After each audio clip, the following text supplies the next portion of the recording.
If we call someone the salt of the earth, we usually mean that they're real, honest, straight-talking, uncomplicated, and dependable. Jesus had something else in mind when he used the phrase, although figuring out what exactly he meant by it is not easy. Jesus begins the Sermon on the Mount with the Beatitudes. We've been looking at those through the course of the last few videos.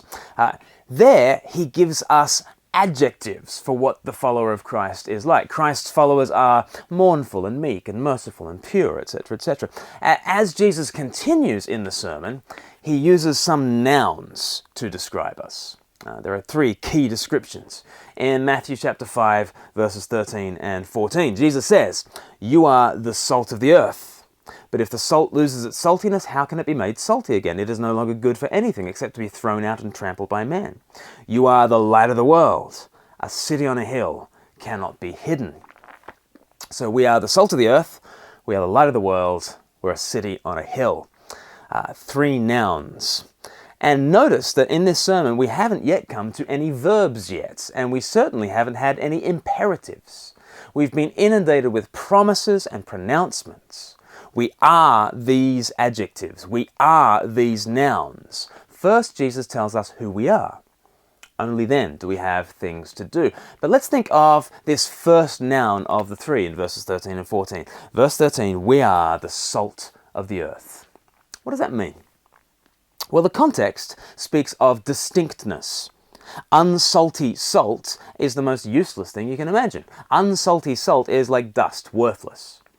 And taken together with the light and the city images, Jesus is saying that a salty Christian stands out. Christians are different. Notice again, Jesus doesn't say Christians really ought to be different. And I'm not saying you really ought to be different. It's not that we should try to stand out. We are different. We simply are the salt of the earth. But in what way are we different? And what then is our relationship to the earth? And what does it mean to be salt? A popular interpretation of this is to say that salt was used as a preservative in ancient times. Therefore, Christians are to preserve the earth by being distinctly Christian. John Stott, for instance, spoke of Christ's followers having a positive impact on society, and then memorably he said, "Don't blame the meat for going off, blame the salt." In other words, don't blame the world, ungodly society, for being worldly. Of course it's going to be worldly. Don't blame the world for being worldly. Blame the church for not being a radical enough counterculture. Now, I find that a profound thought.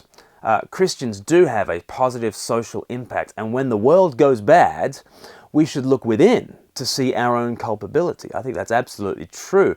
I'm just not sure that Jesus is talking about that here. I'm not sure that the preservative quality of salt is being highlighted in Matthew chapter 5. In fact, within the Bible, I don't really think salt is predominantly thought of as a preservative. In the Old Testament, the main connotation associated with salt is judgment. Lot's wife was assaulted, so to speak. Boom, boom. Genesis 19. The sacrifices were sprinkled with salt. Places of judgment were places of salt. The new creation will be a place where the fresh water triumphs over salt water. And in Colossians in the New Testament, chapter 4, verse 6, Paul makes this intriguing comment. He says, "Let your conversation always be full of grace, seasoned with salt, so that you may know how to answer everyone." So to answer everyone requires grace and salt.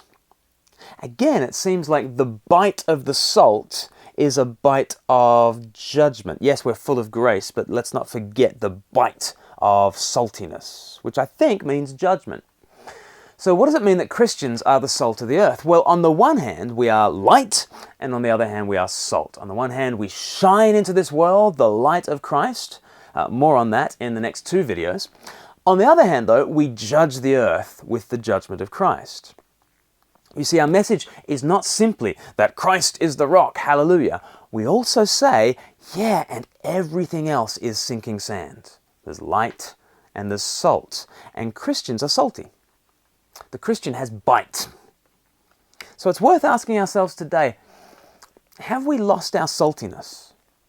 There is no point in unsalty salt. And we are the salt of the earth. So how is God calling us to be distinct today? What are the salty conversations we might have to have? Oh, we are full of grace, we are full of light, but we also season our conversations with salt. At times we say, I disagree. I don't go along with that. I see things differently.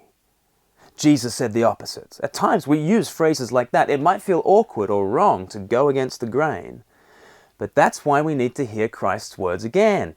It's not wrong to say the wrong thing, okay? Sometimes we're called to say what the world thinks of as the wrong thing. This world under judgment will find so many of our views intolerable, but this word is true.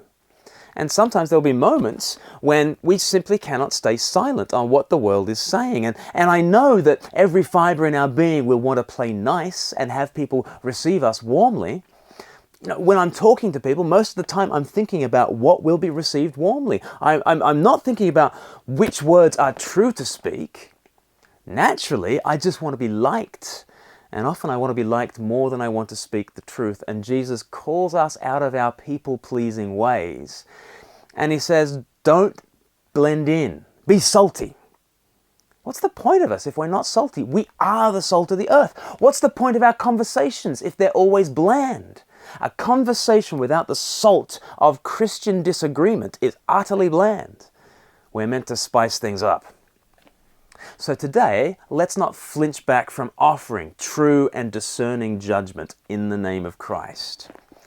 Don't just be contrary. Don't just be difficult. Salt is not a meal by itself. The context for all of Jesus' teaching is that we are full of light and we are full of grace. That is the context. And as we bring judgment, we ought to bring far more hope and far more salvation and joy than we do bringing judgment. But there is meant to be that movement. And if we're never salty, if we're never bringing disagreement and judgment, then we're not really being who Christ has called us to be. You are the salt of the earth. So don't just be difficult, don't just be contrary. Be full of light, be full of grace, seasoned with salt. Be distinctive.